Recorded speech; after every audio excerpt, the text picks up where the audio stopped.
When using your pipette, you should hold it towards the top of the pipette with your dominant hand, and you should use your index finger and not your thumb to cover the top. To use the pipette, you put the bulb onto the top when it's already squeezed shut, and you're going to release it to take up substance into the pipette. If you've completely released your grip on the bulb, you're going to place your finger on the pipette, take off the bulb, and re-squeeze it, and then put it back onto the top. When putting your solution into the beaker, you want to tilt it so that it runs down the side, and give it time to drain. When we read the meniscus, we want to read it at the bottom of the line when we get eye level with our pipette at a flat surface.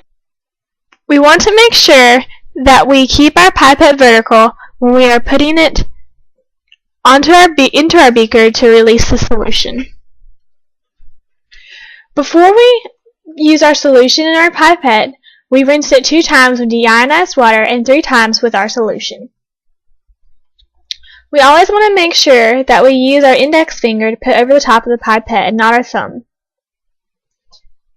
When we put our pipette in the water, we want to make sure that the pipette does not touch the bottom, but it's low enough that it does not suck in air.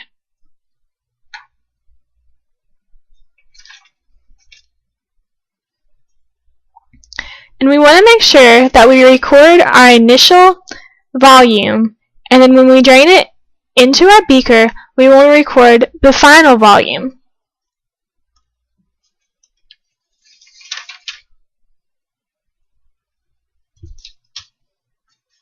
These are our initial and final volumes. Once you are finished with the pipette, you clean it twice with deionized water. To find the volume, subtract the initial volume from the final volume.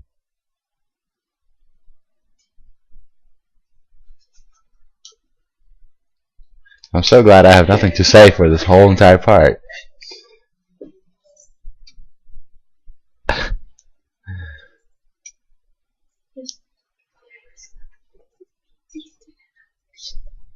Dude, I can't do the beast like you. I'm sorry.